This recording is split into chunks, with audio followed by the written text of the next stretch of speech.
And how do you use the technology to help the students? Like, what kind of programs do you do? And what environments do you set up? Right.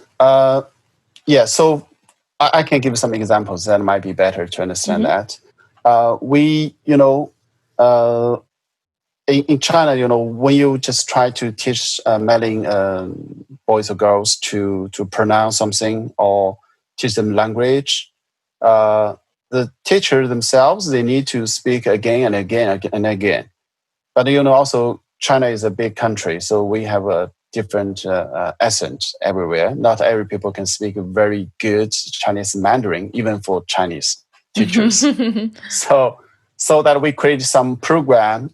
So we record some audio. So when you click on the big touch screen, you click on the picture like a mom, and then they will say "mom" in Chinese, and then so you can drag the picture to an area, so you can even make your own sentences. So for the teachers, they don't have to speak it again and again, so they won't be too tired, and then they can save the time to observe better. So, and then they can also, in this way, they just touch screen. The child will just sit in front of the screen, and the teacher will just touch the screen to teach the pronunciation. And also, even for the child themselves, they can also try to drag, or they can click by themselves. So we can also, in this way, we can also teach them whether they can follow your orders, or whether, and then they can even try. We can even try to see whether they can learn by themselves. And it's also building fine motor skills by dragging and clicking. Oh, right. Yes, exactly. And another example is the 3D mapping room. In each center, we have one 3D mapping room because China is also, all the cities are very crowded. So it will be dangerous for you to bring the child to a hospital or just to the crossroads to test, to teach them what is dangerous for you, or what kind of things you need to do, or what we will meet, maybe in the park or somewhere else, or maybe on the beach.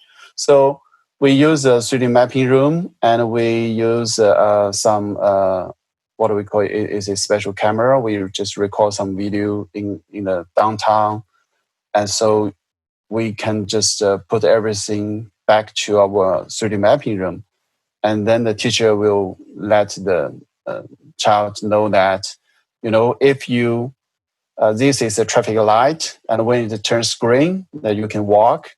So when it turns red, you should stop to wait.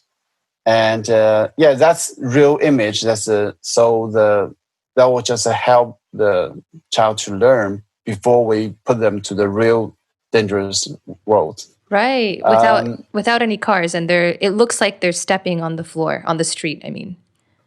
Yes. And also there are also some other cases. For example, the interactive projection, for sure.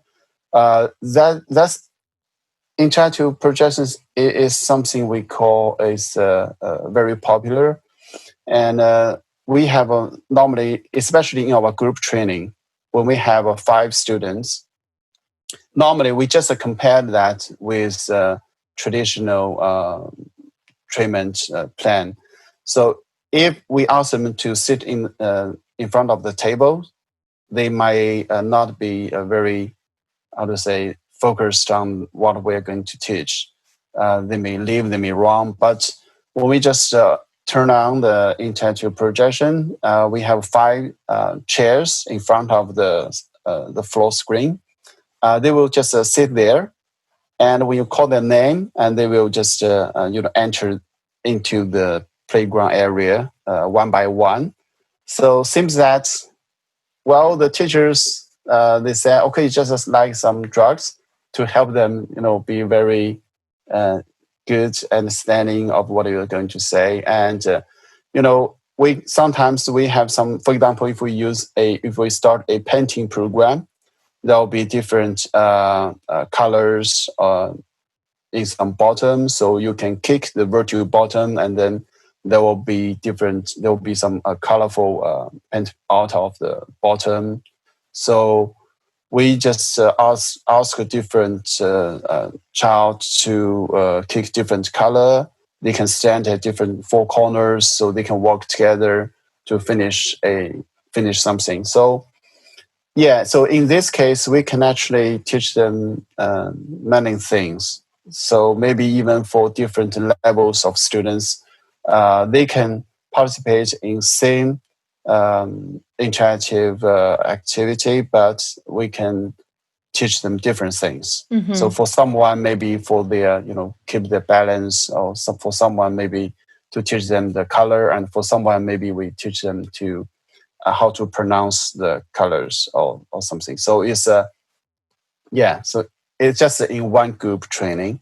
So we can just try to make, achieve different purpose or target.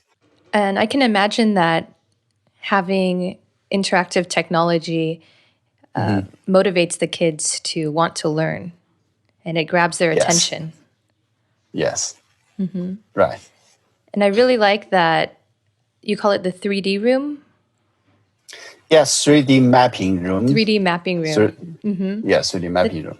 Yeah, that's a great way to generalize skills in different environments too. Yes. You've been watching Autism Knows No Borders. If you like this video, please give it a thumbs up and subscribe to our channel.